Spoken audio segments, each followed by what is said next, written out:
পক্ষান্তরে দুনিয়ার মধ্যে সব থেকে বড় ইবাদত মনে করি নামাজকে আমরা, ঠিক কিনা জোরে বলেন? ও বাজার নামাজ ততক্ষণ পর্যন্ত ইবাদত হবে যতক্ষণ পর্যন্ত আমার নামাজ রসুলের তরিকায় হবে, ঠিক কিনা জোরে বলেন? কিন্তু যদি আমার নামাজ রসুলের তরিকার খেলাফ হয়ে যায় তখন নামাজ আর ইবাদত থাকবে না, নামাজ হয়ে যাবে আল্লাহর নাফরমানি। ওই নামাজই আমাকে কিয়ামতের ময়দানে জাহান্নামে নিক্ষেপ করবে। চিৎকার দিয়ে বলেন নাউজুবিল্লাহ। কথাটা আবারও ভালো করে স্মরণ রাখতে হবে বাজান, যেই কাজের মধ্যে রসুলের তরিকা সেটা রসুলের তরিকায় করলে তখন ইবাদত হবে, আর রসুলের তরিকার খেলাফ যদি হয়ে যায় ওটাই কিন্তু আল্লাহ পাকের নাফরমানি হবে, ঠিক কিনা জোরে বলেন? কি জোরে বলেন, ঠিক কিনা? আর একটা কথা স্মরণ রাখতে হবে বাজান, যেই কাজের মধ্যে আমার রসুলের তরিকা নাই, আমার রসুল যেটা কোনোদিন করেন নাই বা করতে বলেন নাই, ওইটা কি কখনো ইবাদত বানানো সম্ভব না, ওটা হলো ডাইরেক্ট নাফরমানি। মুসলমানটার কাছেও কখনো যাইতে পারে না, ঠিক কিনা জোরে বলেন?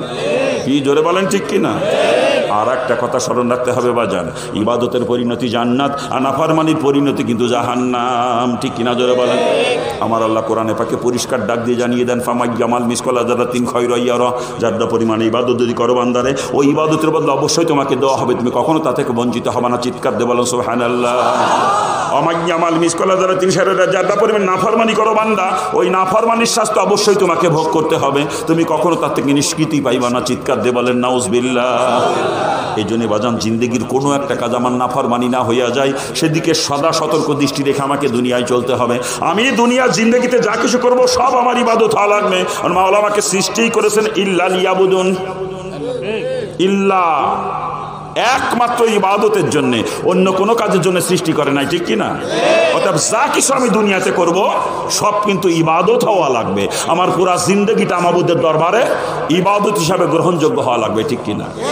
আর জিন্দগি তখনই মাবুদের দরবার ইবাদত হিসাবে গ্রহণযোগ্য হবে যখন আমার জিন্দগি রসুলের তরিকায় পরিচালিত হবে, ঠিক না? কি জোরে বলেন বাজান? আমরা পায়খানা প্রস্রাব করি না? পায়খানা প্রস্রাব না করলে কি চলবে? ওদিকে মাওলা ডাক দিয়ে কয়, বান্দা তোরে পায়খানা প্রস্রাব করার জন্য সৃষ্টি করি নাই, আমি তোকে সৃষ্টি করেছি ইল্লা লিয়াবুদুন, একমাত্র আমার ইবাদতের জন্য, ঠিক কিনা জোরে বলেন? এদিকে পায়খানা প্রস্রাব না করলে আমার যেহেতু চলবে না, ওটাকে ইবাদত বানাইয়া তারপরে করতে হবে, ঠিক কিনা জোরে বলেন? কারণ মাওলা তো পায়খানা প্রস্রাবের জন্য সৃষ্টি করে নাই, সৃষ্টি করছে একমাত্র ইবাদতের জন্য, অতএব ওটাকে ইবাদত বানায় করা লাগবে, ঠিক কিনা জোরে বলেন? আর ইবাদত তখনই হবে যখন পায়খানা প্রস্রাব রসুলের তরিকায় হবে, ঠিক কিনা জোরে বলেন? পায়খানা প্রস্রাবের মধ্যে রসুলের তরিকা আছে তো? রসুল পায়খানা প্রস্রাব করেছেন তো? হ্যাঁ, সত্যিই করেছেন? ভালো করে বুঝে শুনে জবাব দিয়েন কিন্তু। হ্যাঁ বাজান, রসুলের তরিকায় পায়খানা প্রস্রাব করে ইবাদত যদি বানাইতে পারেন, ওই পায়খানা প্রস্রাবের দ্বারাই লক্ষ লক্ষ নেকি আপনার আমল জমা হবে কিয়ামতের ময়দানে। ওই পায়খানা প্রস্রাবই আপনাকে জান্নাতে নিয়ে পৌঁছে দেবে। চিৎকার দিয়ে বলেন সুবহানাল্লাহ। আর পক্ষান্তরে রসুলের তরিকার খেলাফ যদি আমি পায়খানা প্রস্রাব করি বাজান, আমার পায়খানা প্রস্রাব নাফরমানি হয়ে যাবে। ওই পায়খানা প্রস্রাবের কারণে কিয়ামতে আমাকে জাহান্নামে চলে যাওয়া লাগবে, কারণ ইবাদতের পরিণতি জান্নাত আর নাফরমানির পরিণতি কিন্তু জাহান্নাম, ঠিক কিনা জোরে বলেন? কি জোরে বলেন, ঠিক কিনা? এই পায়খানা প্রস্রাবের সুন্নাত তরিকা নিয়েও আলোচনা করি, কিন্তু আজকে করবো না। একটা স্থানে আলেমদের উপরে দায়িত্ব দিয়ে যাচ্ছি, তাদের কাছ থেকে জেনে নেবেন রসুল আমার কেমনে পায়খানা প্রস্রাব করেছেন আর কেমনে করলে আমার পায়খানা প্রস্রাব ইবাদত হবে। সেইভাবে যদি করতে পারেন তকদির আপনার ভালো, আর যদি তার উল্টাটা হয় নসিব কিন্তু পুড়ছে, কারণ যারটা পরিমাণ নাফরমানি হলেও তার শাস্তির হাত থেকে বাঁচার কোনো উপায় নাই। কথা ঠিক কিনা জোরে বলেন? এই জন্য জিন্দগির কোনো একটা কাজ নাফরমানি না হয়ে যায় বাজান। আমি থুতু ফেলবো, আমার থুতু ফেলাটাও ইবাদত হওয়া লাগবে। মাওলা আমাকে থুতু ফেলার জন্য সৃষ্টি করে নাই, সৃষ্টি করছে একমাত্র ইবাদতের জন্য। কি কথা ঠিক না? অথবা আমার থুতু ফেলাও ইবাদত হতে হবে। যেইটাকে ইবাদত বানাইতে পারবো না ওইটার নামই হলো নাফরমানি। কি বলেন? আর নাফরমানি যাররা পরিমাণ হলেও শাস্তির হাত থেকে নিস্তার নাই। খুব হুঁশিয়ার বাজান, খুব হুঁশিয়ার। আমরা খানা খাই না? আলহামদুলিল্লাহ, আলহামদুলিল্লাহি কাফা ওয়া সালামুন আলা ইবাদিহিল্লাযিনা ইসতাফা, আম্মা বা'দ। ফাউযু বিল্লাহি মিনাশ শাইতানির রাজীম। বিসমিল্লাহির রহমানির রহিম। কুল্লু নাফসিন যায়িকাতুল মাউত। ওয়াকালা তাআলা ওমা খালাকতুল জিন্না ওয়াল ইনসা ইল্লা লিয়াবুদুন। সবাই একটু দুরূদ শরীফ পড়ি। আল্লাহুম্মা সাল্লি আলা সাইয়্যিদিনা ওয়া নাবিয়িনা ওয়া শাফিঈনা ওয়া হাবিবিনা ওয়া মাওলানা মুহাম্মাদ সাল্লাল্লাহু আলাইহি ওয়া আলা আলিহি ওয়া আসহাবিহি ওয়া বারাকা সাল্লাম। আল্লাহুম্মা صل على سيدنا ونبينا وشفينا وحبيبنا ومولانا محمد صلى الله عليه وعلى آله وأصحابه وبارك وسلم الحمد لله ঐতিহ্যবাহী মিঠাপুর স্লুইস গেট বাজার সংলগ্ন মৃধাবাড়ি জামে মসজিদ চত্বরে এলাকাবাসীর সহযোগিতায় এলাকার যুব সমাজের উদ্যোগে আয়োজিত আজকের বাৎসরিক মাহফিলের সম্মানিত সভাপতি, উপস্থিত মুআজ্জাজ ওলামা হযরত, দূর দূরান্ত থেকে আগত দিনদার ইমানদার আমার ইসলাম দরদি বাবা জিও ভাইজানেরা, পর্দার অন্তরালে শ্রবণরতা আমার স্নেহময়ী মা ও বোনেরা এবং আমার স্নেহের কচিকা আচারা, আপনারা বাদ মাগরিব থেকে নিয়ে দীর্ঘ রাত পর্যন্ত বিভিন্ন ওলামা হযরতের জবান থেকে কোরআন হাদিসের আলোকে অত্যন্ত মূল্যবান আলোচনা শুনেছেন। এখন আমি নালায়েক আপনাদের সামনে উপস্থিত। আল্লাহ পাক যদি তৌফিক এনায়েত করেন এবং সাথে সাথে আপনারা যদি অন্তর থেকে দোয়া করেন, আমি আপ্রাণ চেষ্টা করব কোরআন এবং হাদিসের আলোকে সংক্ষিপ্ত কিছু কথা আপনাদের সামনে বলার জন্য। আসুন সর্বপ্রথম ওই পাকজাতের দরবারে শুকরিয়া জ্ঞাপন করি, যিনি আজকের এই সময়ে এ জমিনের বুকে কোটি কোটি মানুষকে বিবিধ প্রকার নাফরমানির মাঝে নিমজ্জিত রেখে আমাকে আর আপনাকে আজকের এই কোরআন হাদিসের আলোচনার মজলিস রিয়াজুল জান্নাহ তথা বেহেশতের বাগিচায় অল্প সময় বসার সুযোগ করে দিয়েছেন। এই জন্য একটু জবান খুলে জোরে সোরে ওই পাকজাতের শুকরিয়া সকলে একবার বলি আলহামদুলিল্লাহ।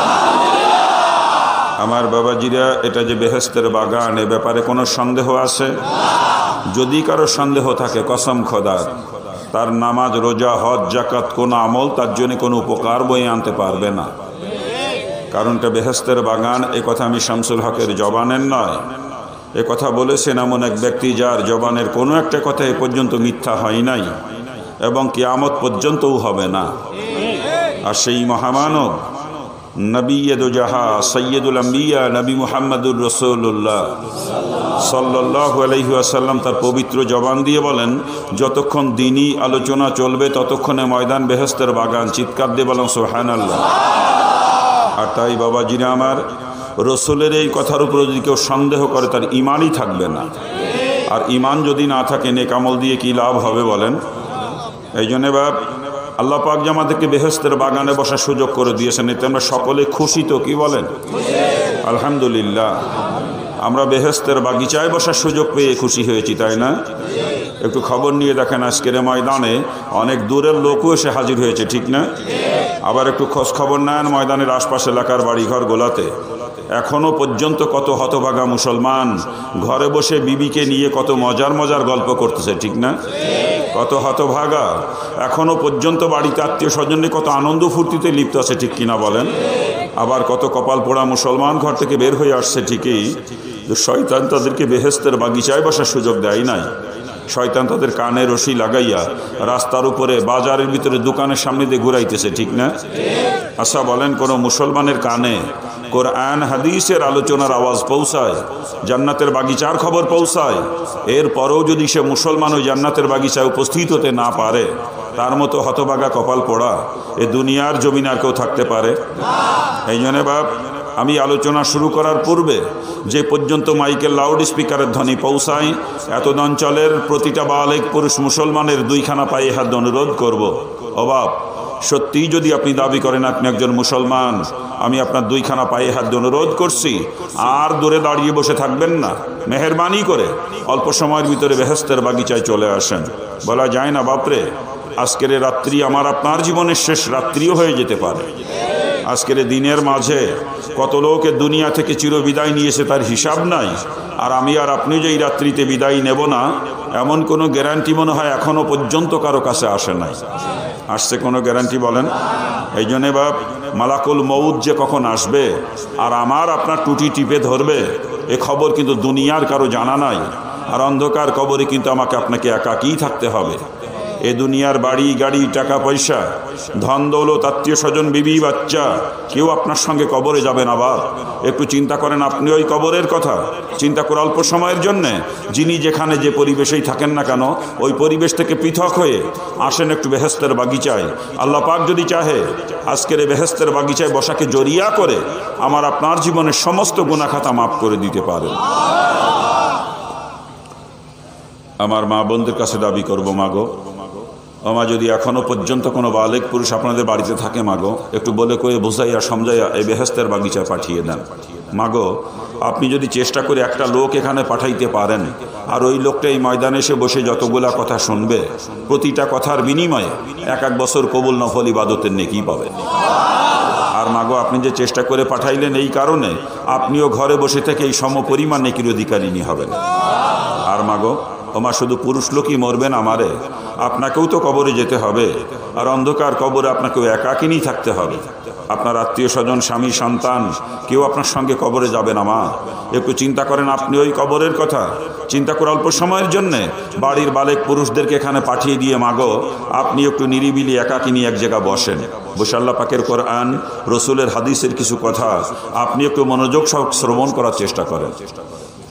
আমার বাবাজিরা অল্প সময়ের মধ্যে আলোচনা শুরু হবে ইনশাআল্লাহ। আর আলোচনা হবে, আলোচনার ধারাবাহিকতার কোনো পরিবর্তন হবে না। দোয়া করেন চেষ্টা করি সবসময় সমাজের মুসলমানের প্রয়োজনীয় কিছু কথা বলার জন্য। আজকেও যেন আল্লাহ পাক তদ্রূপ কিছু কথা বলার তৌফিক আমাকে দান করেন। আজকে সমাজের মুসলমানের যে সমস্ত রোগ, যে সমস্ত রোগের কারণে আজকে সমাজের মুসলমান ক্রমান্বয়ে জাহান্নামের দিকে ধাবিত হচ্ছে, একটু চেষ্টা করি সমস্ত রোগের ঔষধ দিয়ে মুসলমানকে ওই জাহান্নামের পথ থেকে ফিরিয়ে জান্নাতের পথটা দেখানোর জন্য। আর আগেই বলে রাখি যখন যে রোগের ওষুধ আমি দেব রোগটা যদি আপনাদের কারো ভিতরে থাকে তার কিন্তু সহ্য করা কষ্ট হবে, একটু জ্বালাপোড়া করবে। আর এটাই স্বাভাবিক, কারণ রুগীর শরীরে যদি ঘা থাকে রুগী ডাক্তারের কাছে গেলে ডাক্তার কিন্তু ঘাড় উপরে মলম লাগাবেই, ঠিক না?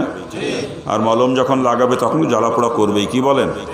আর জ্বালাপোড়া করার কারণে রুগী যদি এরকম চিন্তাভাবনা করে যে কি ডাক্তারে কি ওষুধ দিলে এত জ্বলে পড়ে যায়, ওই ডাক্তারের কথা শুনবো না, ওই ওষুধ আর ব্যবহার করবো না, ওই রুগীর রোগ কি কোনোদিন ভালো হবে বলেন? ওকে রোগ নিয়েই কবরে যাওয়া লাগবে, ঠিক না? তদ্রূপভাবে আমিও যখন যে রোগের ওষুধ দেবো রোগটা যদি আপনাদের কারো ভিতরে থাকে তারও কিন্তু সহ্য করা কষ্ট হবে, একটু জ্বালাপোড়া করবে। আর জ্বালাপোড়া করার কারণে আপনিও যদি এরকম চিন্তাভাবনা করেন যে কি হুজুর যে কিউ আসবে তো বেশি কথা কয়, এই চিন্তা করে ময়দান থেকে উঠে বাড়ির দিকে হাঁটেন, বুঝতে হবে আপনার রোগ জিন্দেগিতে ভালো হবে না। আর আপনি যদি রোগ নিয়ে কবরে যান জাহান্নাম থেকে বাঁচার কোনো রাস্তা আপনার সামনে খোলা থাকবে না। আমি আগেই বলে নিচ্ছি আমি আপনাদেরকে কিছু বেশি কথা বলবো, এমন অনেক কথা বলবো যে এই কথা শোনার পর আপনারা লজ্জাও পাবেন। আর যে বেশি কথা লজ্জা দেওয়া কথা বলবো কসম খোদারের পিছনে আমার ব্যক্তিগত কোনো স্বার্থ নাই। আমার উদ্দেশ্য যে একটু বেশি কথা বলেও যদি মুসলমানের সন্তানকে জাহান্নামের পথ থেকে ফিরানো যায়। আর আমি বলবো না বেশি কথা কে বলবে বলেন? আমি হিন্দুর ঘরে জন্ম নিয়ে আজকে আমি ইসলাম অনুশাসন মেনে চলতে পারি, অথচ আপনাদের মাঝে আমি ইসলাম খুঁজে পাই না। আফসোস লাগে হিন্দু থাকতে কোরআন হাদিস পড়েছিলাম, পড়ে যে ইসলাম আমি কোরআন হাদিসে পেয়েছিলাম, বর্তমান সমাজের অধিকাংশ মুসলমানের মাঝেই সেই ইসলাম আমি খুঁজে পাই না। দুঃখে কলিজাটা কান্দে যে ইসলাম কোথায় আর আজকে সমাজের মুসলমান কোথায়। শুধু এই দুঃখ নিয়ে একটু বেশি কথা আপনাদেরকে বলি। আর এই জন্য যদি একটু বেশি কথা বলি রাগ করবেন না তো? কেউ সত্যি রাগ করবেন না তো? এখন বলতেছেন না, কিন্তু যখন ঘাড়ের উপরে পড়বে তখন কিন্তু রাগ হবে। কিন্তু রাগ হইলে আমার করণীয় কিছু নাই, কারণ ব্যক্তি স্বার্থ নিয়ে কোনো কথা আমি বলি না। মুসলমানকে জাহান্নাম থেকে বাঁচানোর উদ্দেশ্যে কথা বলি। এতে যদি কারো রাগ হয় আমার কিচ্ছু আসবে যাবে না, ঠিক কিনা? বাবাজির একটা জিনিস চিন্তা করতে হবে, ডাক্তার রুগীকে কাটে চেরে অপারেশন করে ব্যথা দেয়, এটা কি ডাক্তার নিজের ভালোর জন্য করে নাকি রুগীর ভালোর জন্য করে বলেন তো? তা আপনাদের এলাকার কারোর সঙ্গে তো আমার কোনো শত্রুতা নেই, কি বলেন? কারোর সঙ্গে কোনো আত্মীয়তার বন্ধনও নাই, ঠিক কিনা? অর্থের কোনো লেনদেন কারোর সঙ্গে নাই, জমির আল ঠেলাঠেলি নিয়ে বা জমি ভাগাভাগি নিয়ে কোনো দ্বন্দ্ব ফাসাদও কারোর সাথে নাই, ঠিক না? এরপরও আপনাদেরকে আমি বেশি কথা বলবো, কেন বলবো শুধু বিবেক দিয়ে একটু চিন্তা করতে হবে। আমার নিজের স্বার্থে বলবো না বাজান, আপনাদের ভালোর জন্যই বলবো। এরপরেও যদি আমার কথায় কারো রাগ হয় বুঝতে হবে আসলেই তার কপাল পড়ছে, ঠিক কিনা? জোরে বলেন। আসেন, আলোচনা শুরু করতে যাচ্ছি। যারা এখনো দূরে আসেন, মেহেরবানি করে দ্রুত ময়দানে চলে আসতে হবে। বাজান, আপনি মুসলমানের সন্তান মুসলমান, আর আমি হিন্দুর বাচ্চা মুসলমান। আপনাদের মাঝে আসছি আল্লাহর দিন সম্পর্কে কিছু আলোচনা করবো এই আশা নিয়ে। আর ওই জন্য অনুরোধ করব, এলাকার একটা মুসলমানের সন্তানও দূরে থাকবে না। যদি কোনো মুসলমানের সন্তানের কানে আমার মাইকের আওয়াজ পৌঁছায়, আমি আবারও আপনার পায়ে হাত দিয়ে অনুরোধ করছি, মেহেরবানি করে ময়দানে চলে আসতে হবে। আর যদি কেউ বলে যে আমি মুসলমানের সন্তান না, তার না আসলেও চলবে, কথা ঠিক না? কিন্তু কোনো মুসলমানের সন্তান দূরে থাকতে পারবে না, কারণ কোরআন হাদিসের আলোচনার আওয়াজ কানে পৌঁছানোর পরে মুসলমান কখনো দূরে থাকতে পারে না, ঠিক না? হ্যাঁ, অনেক সময় আমার নাম শোনার পরে অনেক হিন্দু বন্ধুকে আসেন মাহফিলে। যেহেতু আমি হিন্দু থেকে মুসলমান হয়েছি, তা ওনারাও জানতে চান যে আমি কেন মুসলমান হয়ে গেলাম। তা আজকের মাহফিলেও হয়তো বা সেরকম 2-4 জন হিন্দু লোক আসতে পারেন না, কি বলেন? আর যদি কোনো হিন্দু লোক এসে থাকেন, ওনার জন্য কিন্তু ময়দানে বসতে নিষেধ নাই, কারণ এ ময়দান সকলের জন্য উন্মুক্ত। এ কোরআনে কারিমের ময়দান। আর কোরআনে কারিম শুধু মুসলমানের জন্য নাজিল হয় নাই, কোরআনে কারিম নাজিল হয়েছে সমস্ত মানবতার মুক্তির দিশারি হিসাবে, ঠিক না? হুদাল লিন্নাস, সমস্ত মানুষের হাদি হিসাবে কোরআন নাজিল হয়েছে না, কি বলেন? এই জন্য কোরআনের ময়দানে বসতে কারোর জন্য নিষেধ নাই। যদি কোনো হিন্দু বন্ধু এসে থাকেন, উনিও বসতে পারবেন এই ময়দানে, কোনো অসুবিধা নাই। কিন্তু তারপরেও কথা থাকে, হিন্দুবাদগুলো যদি আসেন, ওনাদের আবার এতগুলো টুপিওয়ালা মানুষের সঙ্গে মিলে এ ময়দানে বসতে একটু লজ্জা লাগতে পারে, স্বাভাবিক এটা না, কি বলেন? একটু সংকোচবোধ হয়। আর ওনারা যদি লজ্জার খাতিরে, সংকোচের কারণে দূরে কোথাও দাঁড়িয়ে বসেও থাকেন, রাস্তার উপরে, বাজারের মধ্যে, দোকানের সামনে থাকেন, আমি তাতেও কোনো আপত্তি করব না। কিন্তু কোনো মুসলমানের জন্য এই ময়দানে বসতে কি লজ্জা লাগতে পারে? মুসলমানের জন্য এখানে লজ্জার কিছু আছে? তাই যদি কোনো মুসলমান এখনো পর্যন্ত ময়দান থেকে দূরে কোথাও থাকেন, রাস্তার উপরে, বাজারের মধ্যে, দোকানের সামনে বা আশেপাশের বাড়ি ঘরে যদি কোনো মুসলমান এখনো থেকে থাকেন, আমি আবারও আপনার পায়ে হাত দিয়ে অনুরোধ করছি, মেহেরবানি করে ময়দানে চলে আসতে হবে। আমি হিন্দুর বাচ্চা মুসলমান হয়ে কোরআন হাদিস আলোচনা করব, আর আপনি মুসলমানের সন্তান হয়ে দূরে দাঁড়িয়ে বসে থাকবেন, এটা কখনো মানায় না, ঠিক কিনা? একটা মুসলমানও ময়দান থেকে দূরে কোথাও থাকবে না। মাইকের আওয়াজ যদি কানে পৌঁছায় আর নিজেকে মুসলমান বলে দাবি করেন, এই মুহূর্তে আপনাকে ময়দানে আসতে হবে, পরিষ্কার করে বলছি আমি। চলে আসবেন, সে এলাকার কোনো মুসলমান দূরে থাকবে না, বিশ্বাস আমার আছে, কি বলেন আপনারা? আমি হিন্দুর বাচ্চা মুসলমান হয়ে কোরআন হাদিস আলোচনা করব, আর মুসলমান ঘরে বসে বউ নিয়ে মজা মারবে, বাজারের মধ্যে চার দোকানের সামনে আড্ডা মারবে, এটা কখনো সম্ভব না, কি বলেন? যারা মুসলমান তারা চলে আসবে। দোয়া করেন আল্লাহ পাক এলাকার মুসলমানদেরকে ময়দান আসার তৌফিক দান করুক। জোরে বলেন আমিন, জোরে বলেন না আমিন। আসতেছে চতুর্দিক থেকে আরো আসবে ইনশাআল্লাহ, কোনো মুসলমান দূরে থাকবে না, বিশ্বাস আমার আছে, কি বলেন আপনারা? ওনারা আসতে লাগুক, আমরা আলোচনার দিকে আগাবো, ঠিক আছে না? আর আলোচনার শুরুতেই অনুরোধ আপনাদের সকলের কাছেই, যাদের কাছে মোবাইল আছে, মোবাইলগুলো হয় বন্ধ করে রাখতে হবে, না হলে রিংটোন সাইলেন্ট করে নিতে হবে, 2টার একটা। মানে আপনার মোবাইলে রিং আসলে ওই রিংটোনের শব্দ আপনার আশেপাশে কমপক্ষে 10 জন করু আর শোনার ক্ষতি হবে, আপনি গুনাহগার হয়ে যাবেন। কিন্তু মোবাইল সেট যদি রেকর্ডিং করতে চান, আপনাকে রিংটোন সাইলেন্ট করে নিয়ে রেকর্ডিং করতে হবে, কারণ রেকর্ডিং ভিতরে কল ঢুকে, আর তখন যদি রিংটোন বেজে ওঠে, আপনার আশেপাশের মানুষের ওয়াজ শোনার ক্ষতি পেতে আপনি গুনাহগার হয়ে যাবেন। এই জন্য মোবাইলগুলো কোন অবস্থায় সকলে দেখে নিলে ভালো হয়, আমরা আশা করব। কারণ মোবাইল রিংটোনের শব্দ আমাদের কানের আসবে না, কি বলেন? আশা করতে পারি তো নাকি? এই মোবাইল যে কত বড় ফিতনা বর্তমানে, মসজিদে জামাতে নামাজ পড়তে গেলে মোবাইলের যন্ত্রণায় নামাজটাও ঠিক মতো পড়া যায় না, ঠিক কিনা? নামাজের মধ্যে কিরিং কিরিং করে বাজতে শুরু করে দেয়, নামাজের ধ্যান নষ্ট হয়ে যায়, কথা ঠিক না? এই জন্য মেহেরবানি করে দেখে নেন, যার যার মোবাইল প্রত্যেকে দেখে নেন, আপনার মোবাইলে রিংটোন সাইলেন্ট করে নিতে হবে প্রত্যেকের। কোনো মোবাইলে রিংটোন চালু থাকবে না, প্রত্যেকে দেখে নেন। আপনারা স্টেজে যিনারা বসে, আপনারা কিন্তু আওতার বাইরে না, আওতাভুক্ত। কি মাওলানা, সাইলেন্ট করা আছে তো? আলহামদুলিল্লাহ। আমি অন্ধ হুজুর না, অন্ধ হুজুরদেরকে কানে কানে বলে দিয়া লাগে। আলহামদুলিল্লাহ, আলোচনা শুরু করব। আলোচনার শুরুতে রসুলের হাদিস শোনাবো, রাজি আছেন না আপনারা? রসুল হাদিসের মধ্যে বয়ান করেন, 3টা জায়গার মাঝে তোমরা ফাঁকা রেখো না। যখন নামাজের কাতারে দাঁড়াও, 2 মুসল্লির মাঝখানে যেন ফাঁকা না থাকে। দ্বিতীয়ত, যখন স্বামী স্ত্রী এক বিছানায় ঘুমাও, 2 জনের মাঝখানে যেন ফাঁকা না থাকে। আর তৃতীয়ত, যখন কোনো দিনই মজলিসে বসো, ওইখানেও যেন মাঝখানে ফাঁকা না থাকে। হুজুর বলেন, এই 3 জায়গায় যদি মাঝখানে ফাঁকা থাকে, ফাঁকা জায়গার একজন এসে বসে, বলেন তো কে? জোরে বলেন। মিস্টার ইবলিস। ওর গায়ে কিন্তু আগুন জ্বলতেছে, কেন জানেন? রাসূল অন্য হাদিসের মধ্যে বয়ান করেন, যখন কোনো দিনী মজলিস শেষ হয়, একজন ফেরেশতা এরকম ঘোষণা করতে থাকে, হে মজলিসওয়ালারা, তোমরা এমনভাবে মজলিস থেকে ওঠো যেন তোমরা একজন নবজাত শিশু। অর্থাৎ তোমাদের আমলনামায় যত গুনাহ ছিল ওই গুনাহ রাশি মাফ করে দেওয়া হয়েছে এবং গুনার জায়গাগুলো নেকি দিয়ে পরিবর্তন করে দেওয়া হয়েছে। আশা বানি ইবলিসকে এটা মেনে নিতে পারে? সারা জীবন ইবলিস কত কষ্ট করে করে আমাকে আপনাকে দিয়ে গুনার কাজ করিয়েছে, আর আজকের এই ময়দানে বসে জীবনের গুনাহ সব মাফ হয়ে যাবে, আবার গুনার জায়গা নেকি দিয়ে পরিবর্তন করে দেওয়া হবে, এটা ইবলিস মেনে নিতে পারে বলেন? এই জন্য ইবলিসের গায়ে কিন্তু আগুন জ্বলতেছে, কেমনে আমাকে আপনাকে ময়দান থেকে উঠাবে, এইটা এখন ইবলিসের সব থেকে বড় চেষ্টা, ঠিক না? তাই হুজুর বলেন, ফাঁকা পাইলেই ও ফাঁকা জায়গায় সে ইবলিস বসবে, বসে আমাকে আপনাকে ধোঁকা দিয়ে ময়দান থেকে উঠানোর চেষ্টা করবে। আর আমি আপনি যদি ইবলিসের ধোঁকা পড়ে ময়দান থেকে উঠে যাই, ইবলিস কিন্তু আমার আপনার উপরে খুশি হবে, ঠিক না? ওদিকে কিন্তু আর একজন নারাজ হয়ে যাবে। বলেন তো কে? জোরে বলেন। আপনারা কাকে খুশি করবেন, আল্লাহকে না ইবলিসকে? যদি আল্লাহকে খুশি করতে হয়, ময়দানের মাঝখানে ইবলিসের বসার কোনো জায়গা রাখা চলবে না। যার সামনেই ফাঁকা থাকবে আমি মনে করব আপনি ইবলিসকে খুশি করার জন্য আপনার সামনে ইবলিসের বসার জন্য জায়গা রেখে দিয়েছেন। কি ইবলিসকে খুশি করতে চান নাকি আপনারা কেউ? ইবলিসকে খুশি করতে চান কেউ? তাহলে সকলে আমার সঙ্গে জিকির করে, জিকিরের তালে তালে প্রত্যেকের সামনে আগাইয়া নিজের সামনের ফাঁকাটা নিজেই পূরণ করে নিতে হবে। আপনি জায়গায় বসে থাকবেন আর একজনকে ঠেলে সামনে পাঠাবেন, এরকম চলবে না। কিন্তু আপনাকে সামনে আগাইয়া আপনার সামনের ফাঁকাটা আপনাকেই পূরণ করতে হবে। জিকির করে সামনের দিকে আগান, আল্লাহ আল্লাহ আল্লাহ আল্লাহ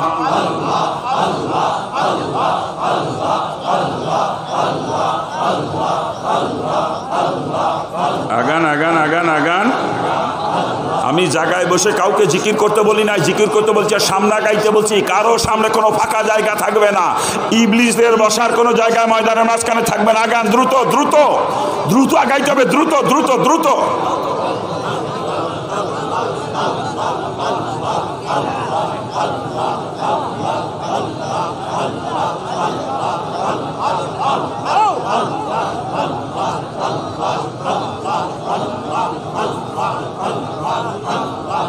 আলহামদুলিল্লাহ, অনেকে জায়গা থেকে নড়তেছে না, সামনে ফাঁকা কিন্তু জায়গায় বসে রয়েছে। ওই দেখেন সব বসে রয়েছে, জায়গায় নড়ে না। ওনারা মনে হয় বাড়ির থেকে আসার সময় বিবি সাহেবের সাথে ওয়াদা করিয়েছি যে জায়গাতে বসবো ওই জায়গাতে নড়বো না। কি ভাই জানরা, বাবি সাহেবের সাথে এরকম ওয়াদা করিয়েছেন নাকি? ওই মুরব্বী তারা পাক্কা ওয়াদা করিয়েছে মনে হচ্ছে যে কোনো।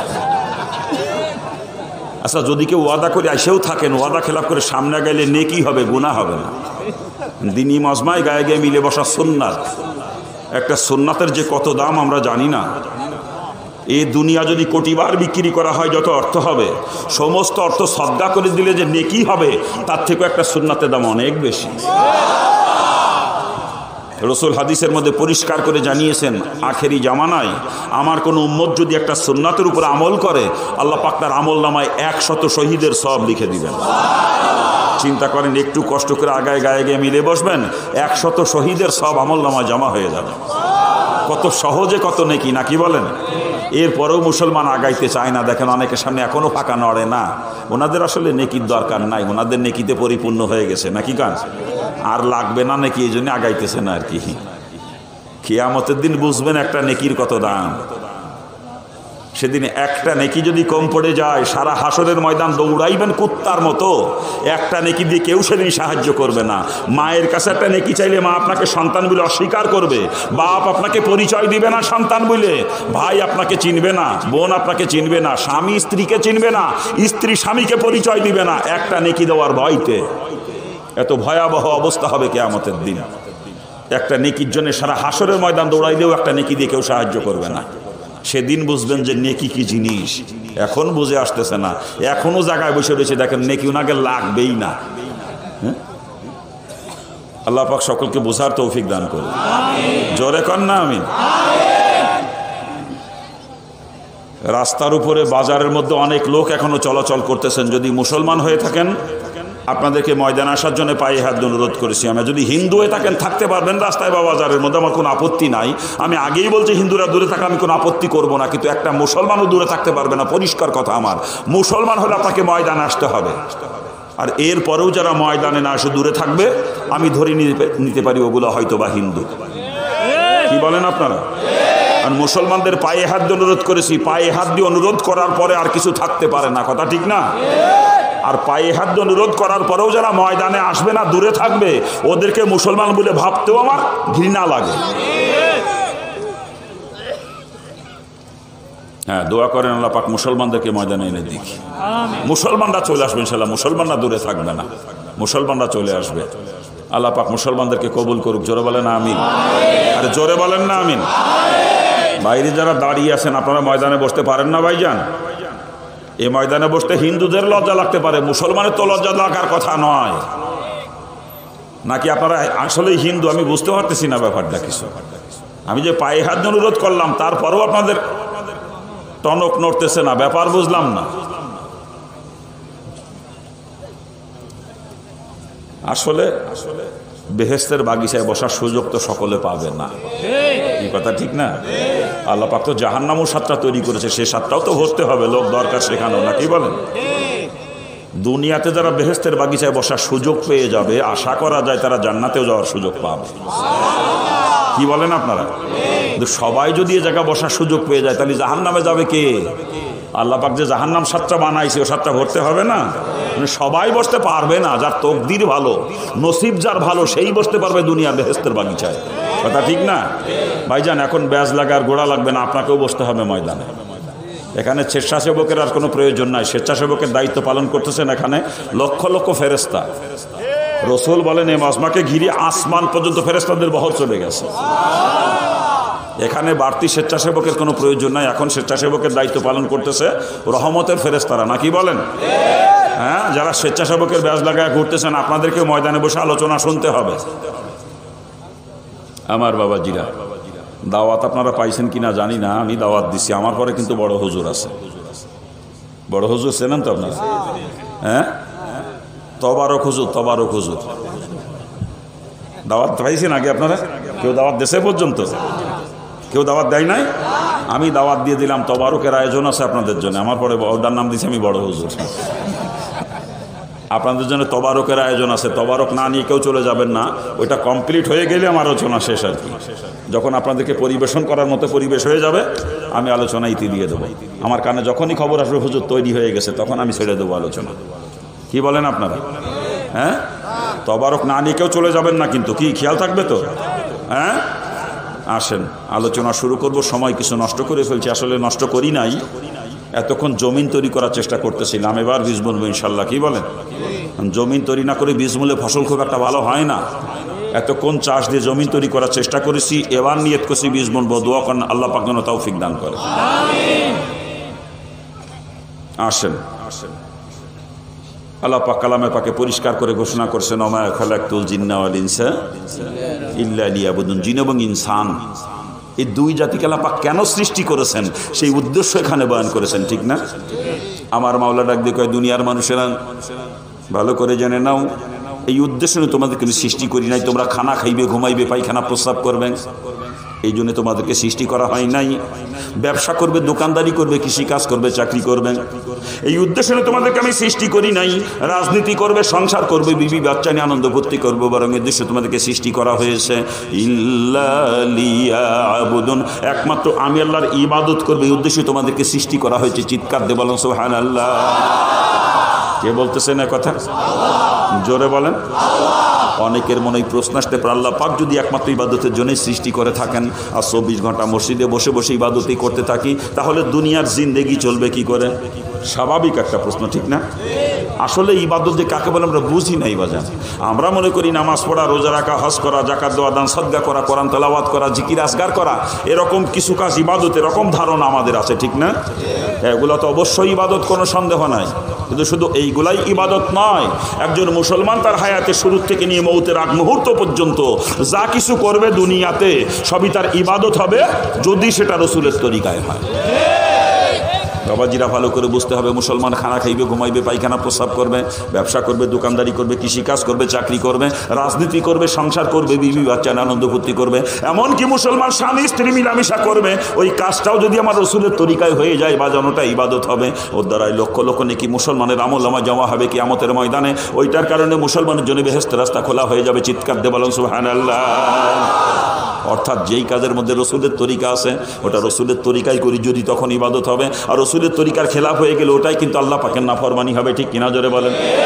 একটু উদাহরণ দিলে বুঝতে সহজ হবে। দেব আমরা দুনিয়ার মধ্যে সব থেকে খারাপ কাজ মনে করি পায়খানা প্রস্রাব করাকে, ঠিক না?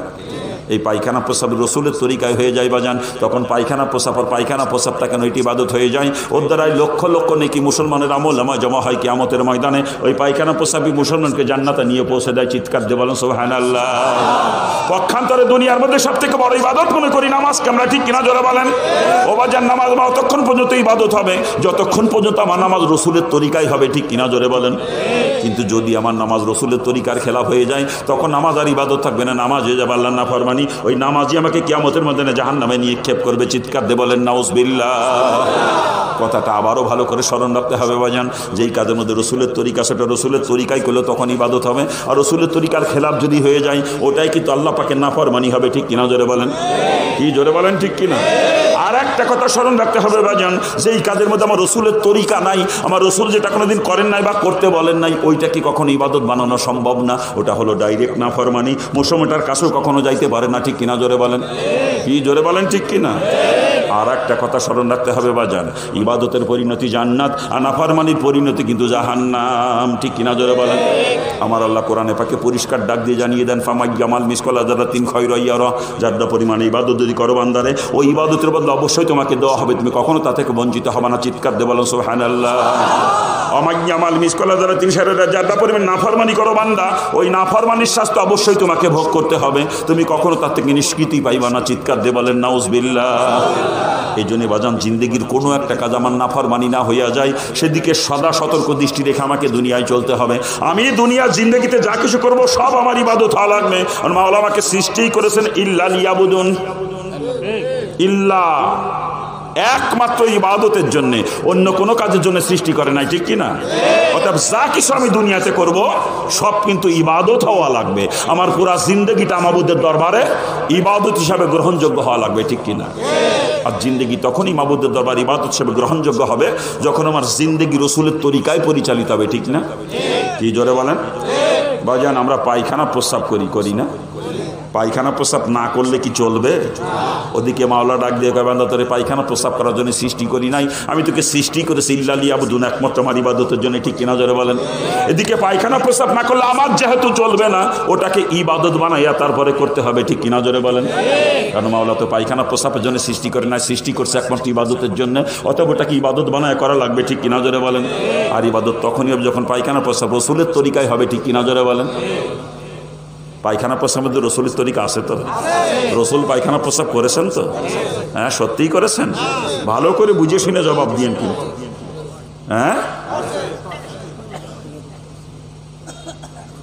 বাবাজান, রসুলের তরিকায় পায়খানা প্রস্রাব করে ইবাদত যদি বানাইতে পারেন ওই পায়খানা প্রস্রাবের দ্বারাই লক্ষ লক্ষ নেকি আপনার আমল জমা হবে কিয়ামতের ময়দানে। ওই পায়খানা প্রস্রাবই আপনাকে জান্নাতে নিয়ে পৌঁছে দেবে। চিৎকার দিয়ে বলেন সুবহানাল্লাহ। আর পক্ষান্তরে রসুলের তরিকার খেলাফ যদি আমি পায়খানা প্রস্রাব করি বাজান, আমার পায়খানা প্রস্রাব নাফরমানি হয়ে যাবে। ওই পায়খানা প্রস্রাবের কারণে কিয়ামতে আমাকে জাহান্নামে চলে যাওয়া লাগবে, কারণ ইবাদতের পরিণতি জান্নাত আর নাফরমানির পরিণতি কিন্তু জাহান্নাম। ঠিক কিনা জোরে বলেন? কি জোরে বলেন? ঠিক কিনা? এই পায়খানা প্রস্রাবের সুন্নাত তরিকা নিয়েও আলোচনা করি, কিন্তু আজকে করবো না। একটা স্থানে আলেমদের উপরে দায়িত্ব দিয়ে যাচ্ছি, তাদের কাছ থেকে জেনে নেবেন রসুল আমার কেমনে পায়খানা প্রস্রাব করেছেন আর কেমনে করলে আমার পায়খানা প্রস্রাব ইবাদত হবে। সেইভাবে যদি করতে পারেন তকদির আপনার ভালো, আর যদি তার উল্টাটা হয় নসিব কিন্তু পুড়ছে, কারণ যারটা পরিমাণ নাফরমানি হলেও তার শাস্তির হাত থেকে বাঁচার কোনো উপায় নাই। কথা ঠিক কিনা জোরে বলেন? এই জন্য জিন্দগির কোনো একটা কাজ নাফরমানি না হয়ে যায় বাজান। আমি থুতু ফেলবো, আমার থুতু ফেলাটাও ইবাদত হওয়া লাগবে। মাওলা আমাকে থুতু ফেলার জন্য সৃষ্টি করে নাই, সৃষ্টি করছে একমাত্র ইবাদতের জন্য। কি কথা ঠিক না? অথবা আমার থুতু ফেলাও ইবাদত হতে হবে। যেইটাকে ইবাদত বানাইতে পারবো না ওইটার নামই হলো নাফরমানি। কি বলেন? আর নাফরমানি যাররা পরিমাণ হলেও শাস্তির হাত থেকে নিস্তার নাই। খুব হুঁশিয়ার বাজান, খুব হুঁশিয়ার। আমরা খানা খাই না? কি খানা খাই না? খানা কি খালি মুসলমানই খায় নাকি? হরিপদ খায়? এই আমেরিকার ক্লিক বা মিস্টার বুশ হ্যাঁ খায়? আপনার গোয়ালঘরে যে মিস্টার কাউ গরু বাবাজিরা ভালো করে বুঝতে হবে, হরিপদ খানা খাইলে হরিপদর পেট ভরে, মিস্টার বুশ খানা খাইলে বুশেরও পেট ভরে, আপনার গোয়াল ঘরেরটা মিস্টার অর্থাৎ গরু খানা খাইলে গরুরও পেট ভরে, কিন্তু আমি আব্দুল করিম খানা খাইলে পেট ভরলে চলবে না। আমার খানা খাওয়া ইবাদত হওয়া লাগবে, কারণ মাওলা আমাকে সৃষ্টি করেছে ইল্লা লিয়াবুদুন, একমাত্র ইবাদতের জন্য। খানা খাওয়ার জন্য মাওলা সৃষ্টি করে নাই, ঠিক কিনা জোরে বলেন? আরে মুসলমান খানা খায় না, মুসলমান করে ইবাদত, আর মুসলমানের পেট ভরে ফাও। কি কথা ঠিক না? জোরে বলেন। আর ইবাদত তখনই হবে যখন রসুলের তরিকায় খানা খাবো, ঠিক না? রসুল কি খানা খাইছেন জীবনে? খানা খাওয়ার মধ্যে রসুলের তরিকা আছে তো? আচ্ছা, রসুল যে খানা খাইছেন সেটা কি নূরের তৈরি না মাটির উৎপাদিত? জোরে বলেন। নূরের তৈরি না মাটির উৎপাদিত?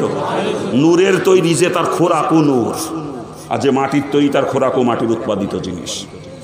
অনেকে কয় রসুল নূরের তৈরি, পাইছেন না কোন জায়গা? নূরের তৈরি ফেরেশতারা, তাদের খোরাক আল্লাহ পাকের নূর, জিকির ইবাদত বন্দেগী। কি কথা ঠিক না? নূরের তৈরি ফেরেশতারা, তাদের খোরাকও নূর, আর মাটির তৈরি মানুষ, মানুষের খাবারও মাটিতে উৎপাদিত ফসল। ভালো করে বুঝবেন, মানুষের রুহু নূরের তৈরি, দেহ মাটির তৈরি। রসুলেরও তাই, রুহু নূরের তৈরি, দেহ মাটির তৈরি। এই জন্য রুহের খোরাক নূর, প্রত্যেকটা মানুষের রুহু নূরের তৈরি। এই জন্য রুহের খোরাক হলো নূর, ইবাদত বন্দেগী। মানুষ যদি ইবাদত বন্দেগী না করে, তার রুহু মরে যায়, রুহু দুর্বল হয়ে যায়। এই জন্য রুহু নূরের তৈরি, তার খোরাকও নূর, আর দেহ মাটির তৈরি, দেহের খোরাকও মাটির উৎপাদিত ফসল। মানুষ যদি মাটির উৎপাদিত ফসল ঠিক মতো না খায়, দেহ দুর্বল হয়, দেহ মারা যায়, রুহের কোনো ক্ষতি হয় না তাতে। ভালো করে বুঝতে হবে বিষয়টা। অনেকে কয় রসুল নূরের তৈরি, রসুল নূরের তৈরি। ওরা মনে করে যে রসুলের নূরের তৈরি করে আমি ইজ্জত বাড়াই দিলাম। রসুল বিয়াক্কেল, তুই রসুলের ইজ্জত কমাইছো, রসুলের দাম কমাইছো, বদমাইশ। নূরের তৈরি ফেরেশতার দাম বেশি না মাটির তৈরি মানুষের দাম বেশি? বলেন। হ্যাঁ, ওই নূরের তৈরি ফেরেশতাদেরকে মাটির তৈরি আদমকে আল্লাহ সেজদা করাইছে। নূরের তৈরি ফেরেশতার থেকে মাটির তৈরি মানুষের দাম কোটি কোটি গুণ বেশি। আমার রসুলকে যারা নূরের তৈরি কয়, ওরা রসুলের দুশমন, রসুলের ইজ্জত নষ্ট করছে। কথা ঠিক না? আমার রসুল মাটির তৈরি মানুষ,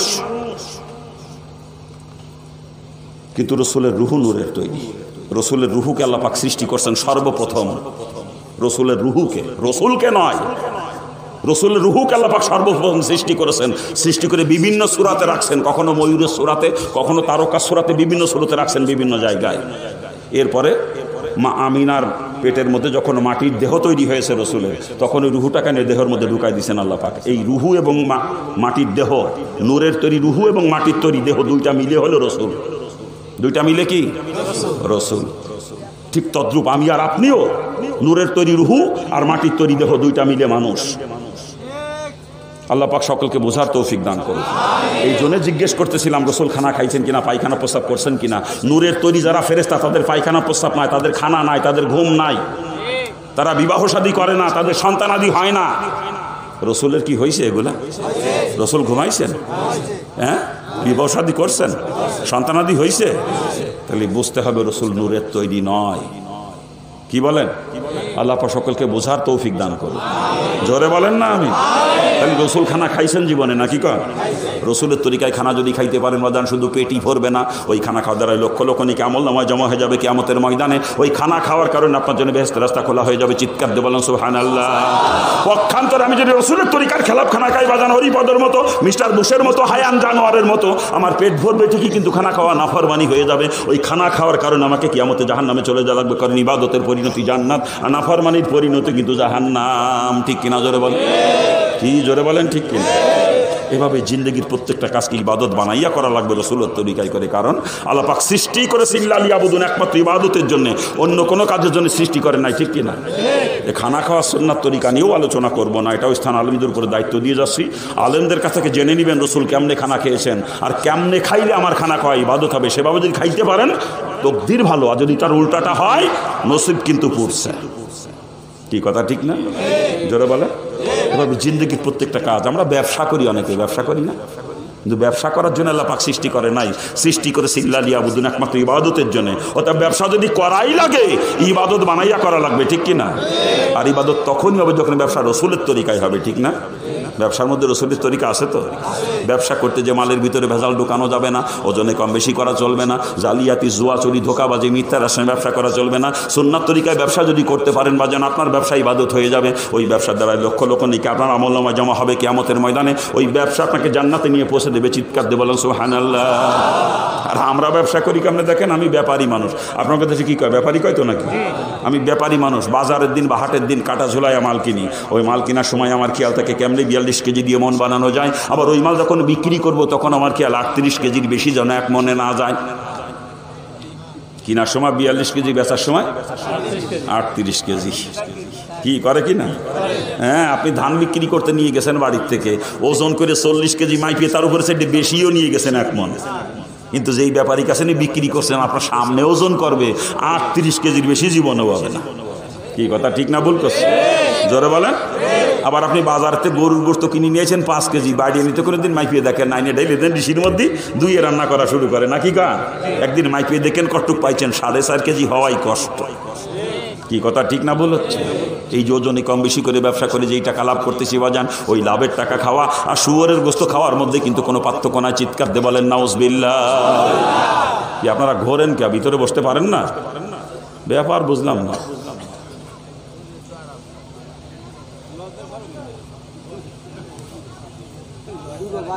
কোথায় রাখছি কথা? ও বাজান, শুধু তাই না বাজান, আবার মাল কিনি 2 পদের, একটা ভালো মাল একটা খারাপ মাল। ভালোটা কিনছি মাত্র 10 কেজি, খারাপটা কিনছি 30 কেজি। ভালোটা কিনা 30 টাকা কেজি দরে, খারাপটা কিনা 20 টাকা কেজি দরে। দুইটার একসঙ্গে মিক্সার করেছি। 30 কেজি, 10 কেজি, 40 কেজি এক মন মাল বস্তা বন্দি করে বাজারে বিক্রি করতে নিয়ে গেছি। 25 টাকা কেজি দরে বিচার করে কসম খোদা 30 টাকায় কিনা ছিল। আজকে বাজার ডাউন, তাই লস, 5 টাকা লস দিয়ে বিক্রি করা লাগতেছে। কি কয় না এরকম? অথচ ওর মধ্যে মাত্র 10 কেজি কিনছে 30 টাকা কেজি দরে, আর 30 কেজি কিনা 20 টাকা কেজি দরে। কসম খোদা 30 টাকা কিনা। কি কায়দা রে! কি কায়দার ব্যবসা বাণিজ্য চলতেছে বর্তমান, নাকি বলছি আমি হাজি সাহেব। আমার বাজারের দোকান আছে, গার্মেন্টসের দোকান। কিসের দোকান? গার্মেন্টসের দোকান। শীতের সিজনে সোয়েটার কিনেছি ঢাকা কালীগঞ্জের বা বঙ্গবাজারতে 300 টাকা পিস। আমার দোকান পৌঁছাতে পৌঁছাতে একটার পিছনে 10 টাকা খরচ গেছে। তাহলে মোট কত হয়েছে? 310 টাকা। বেচলাম 900 টাকা। আর কই আর কিনা দামি দিয়ে দিলাম, কিচ্ছু থাকে না, কিচ্ছু থাকে না। ওইটা বলে আজি সাহেব তাহাজ্জুদ পড়ে। এই সুন্নাতি দাড়ি মুখে, খালি জুব্বা গায়ে, পাটুপি মাথায় তা না, পাগড়িও বান্ধা নাকি কা। তাহাজ্জুদ পড়ে, নামাজ 9 ওয়াক্ত পড়ে। ইশরাক, সাস, তাওয়াবিন, তাহাজ্জুদ কোনোটা বাদ দেয় না, গড়ে 9 ওয়াক্ত নাকি কা। আবার ব্যবসা করে, মিথ্যে কথা কয়ে মাল বিক্রি করে। এই মিথ্যা কথা বলে মাল বিক্রি করে যেই টাকা লাভ করলো, ওই লাভের টাকা খাওয়া আর শুয়োরের গোশত খাওয়ার মধ্যে কোনো পার্থক্য না। চিৎকার দিয়ে বলেন নাউজুবিল্লাহ। এই তুই আজি বদমাইশ কোথাকার, বন্ড কোথাকার। ও তোর হসও ভণ্ডামি, তোর টুপি দাঁড়িয়ে যাবো সব ভণ্ডামি, তোর নামাজও ভণ্ডামি। কোন চোর কয় তোরে নামাজ পড়তে বদমাইশ? এই তুই তাহাজ্জুদ মারো বদমাইশ কোথাকার। কোন চোর কয় নামাজ পড়তে? তো রুজি হলো হারাম, তুই ব্যবসা করো উল্টো পাল্টা, কামাই করো হারাম, খাওয়াইলো পায়খানা শুয়োর। নামাজ পড়ো, ভণ্ডামি বাদ দে। ইবাদত কবুলের 1 নম্বর শর্ত হালাল রুজি খাওয়া। হারাম খোরের কোন ইবাদত আমার আল্লাহ কবুল করে না। রসুলের পরিষ্কার হাদিস, 1 লোকমা হারাম মাল যদি কেউ খায় 40 দিন পর্যন্ত তার কোন ইবাদত আল্লাহ পাকের দরবারে কবুল হবে না। রুজি হইলো হারাম ও তাহাজ্জুদ মারে, বিআইকেল কোথাকার। ও ভণ্ডামি বাদ দে। খারাপ লাগতেছে আপনাদের? খারাপ লাগে বাজান? কি আলোচনা করবো কারণ এই যে ব্যবসা বাণিজ্য করতেছে রসুলের তরিকার খেলাফ বাজান, এই ব্যবসা হয়ে যাচ্ছে নাফরমানি। এই ব্যবসার কারণে কিয়ামতে আমাকে জাহান্নামে চলে যাওয়া লাগবে, কারণ ইবাদতের পরিণতি জান্নাত আর নাফরমানির পরিণতি কিন্তু জাহান্নাম। ঠিক কিনা জোরে বলেন? কি জোরে বলেন ঠিক কিনা? আমরা চাকরি করি অনেকেই, নাকি করে? চাকরি করার জন্য আল্লাহ পাক সৃষ্টি করে নাই, সৃষ্টি করে সিল্লা লিয়াবুদুন, একমাত্র ইবাদতের জন্য। অর্থাৎ চাকরি যদি করাই লাগে ইবাদত বানাইয়া করা লাগবে, ঠিক কিনা? আর ইবাদত তখনই হবে যখন চাকরি রসুলের তরিকায় হবে, ঠিক না? কি চাকরির মধ্যে রসুলের তরিকা নাই? রসুলের তরিকা নাই। চাকরি করতে যে কখনো দায়িত্ব অবহেলা করা চলবে না, ডিউটিতে কখনো ফাঁকি দেওয়া যাবে না, অফিসে বসে আউট ইনকামের ধান্দা করলে চলবে না। সুন্নাত তরিকায় চাকরি যদি করতে পারেন আপনার চাকরি ইবাদত হয়ে যাবে। ওই চাকরির দ্বারাই লক্ষ লক্ষ নেকি আপনার আমলনামায় জমা হবে কিয়ামতের ময়দানে। ওই চাকরি আপনাকে জান্নাতে নিয়ে পৌঁছে দেবে। চিৎকার দিয়ে বলেন সুবহানাল্লাহ। আর আমরা চাকরি করি কেমনে দেখেন? আমি অফিসার মানুষ, অফিস টাইম সকাল 9টা থেকে বিকেল 4টা পর্যন্ত। আমি অফিসে যাই বেলা 11টা পার হয়ে গেলি, আবার 2টার আগে আমার ডিউটি শেষ। কি করি না এরকম? হ্যাঁ, এই যে ডিউটিতে ফাঁকি দিয়ে বেতন খাইতেছি বাজান, ওই বেতনের টাকা কি হালাল না হারাম? বেতনের টাকা হালাল না হারাম? শুধু তাই না বাজান, আমি বড় মাপের অফিসার, পরপর 3 দিন অফিসেই যাই নাই, 4 দিনের দিন যাই, 1 মাস হাজিরা খাতায় সই করি, বেতন তুলে নিয়ে আসি 1 মাসের। ও বেতন কি হালাল না হারাম? ও বেতন কি হালাল না হারাম? এই যে ডিউটিতে ফাঁকি দিয়ে দায়িত্ব অবহেলা করে যে বেতন খাইতেছি বাজান, ওই বেতনের টাকা খাওয়া শুয়োরের গোস্ত খাওয়ার মধ্যে কিন্তু কোনো পার্থক্য নাই। চিৎকার দিয়ে বলেন নাউজুবিল্লাহ। আরে জোরে করে নাউজুবিল্লাহ। আর বর্তমানে আমাদের দেশের চাকরিজীবীর গোষ্ঠী অধিকাংশই ঘুষখোর, অধিকাংশ, নাকি বল পারলাম? হ্যাঁ, ইল্লা মার্শাল্লাহ কিছু আছে 2-4 জন, হাতে গোনা 2-4 জন যারা ঘুষ খায় না, কথা ঠিক না? কিন্তু অধিকাংশ ঘুষখোর বদমাইশ আমাদের দেশের চাকরিজীবীরা। ওরা রোজার মাসে ঘুষ খায় না, ইফতারির জন্য কিছু দিয়ে যাও। আমি ওই টাকা দিয়ে ইফতারি করার থেকে শুয়োরের গোস্ত দিয়ে ইফতারি করো, তাতেও তোমার গুনাহ কম হবে। কারণ শুয়োরের গোস্ত খালি হারাম খাওয়ার গুনাহ হইতো, আর ঘুষের টাকা যে আমি খাইলাম ও টাকা তো হারামই। সাথে সাথে যার কাছ থেকে ঘুষ নিলাম তার উপরে জুলুম করা হলো, হারামও খাইলাম, জালেমও হইলাম। আর শুয়োর খালি হারাম খাওয়া হইতো, জালেম হইতাম না আমি। কি কথা ঠিক না? ও বাজান, খারাপ লাগতেছে মনে হয়। কি কায়দা দেখেন না, বড় মাপের অফিসার, একেবারে সুন্নতি লেবাসে চলে সবসময়, প্যান্ট শার্ট পরে না, সালোয়ার জুব্বা পরা, মাথায় সুন্নতি টুপি, এই মুখে সুন্নতি দাড়ি, নাকি কান? অফিসার অফিস করতেছে।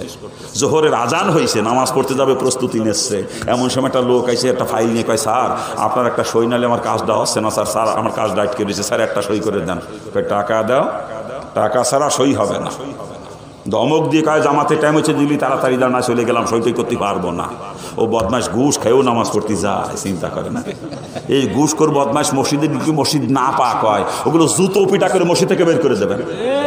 ও বদমাইশ মসজিদ না পাক করতে আইছে, তো কোন সর কয় তোর নামাজ পড়তে? বদমাইশ ভণ্ড কোথাকার, তোর নামাজও ভণ্ডামি, তোর টুপি দাড়ি জুবা সব ভণ্ডামি।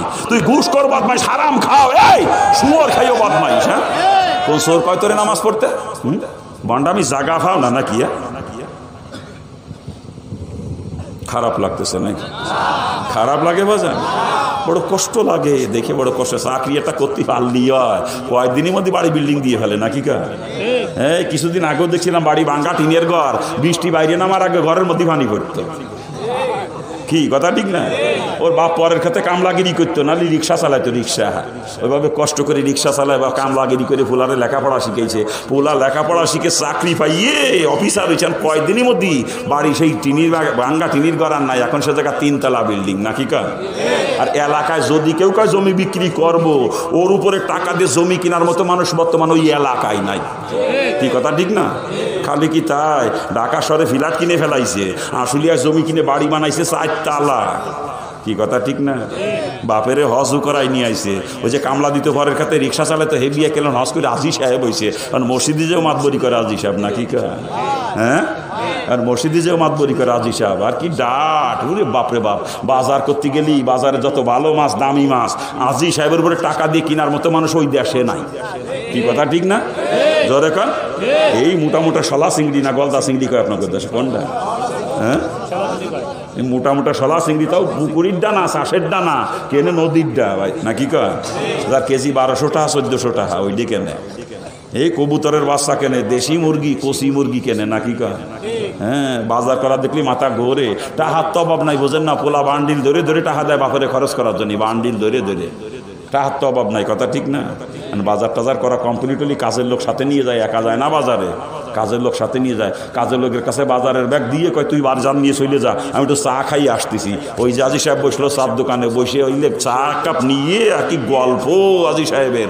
আমার পোলা বড় অফিসার, বড় অফিসার, এই প্রায় বিদেশে যায়, সরকারি সফরে, সরকারি ট্যুরে যায়, ট্যুরে।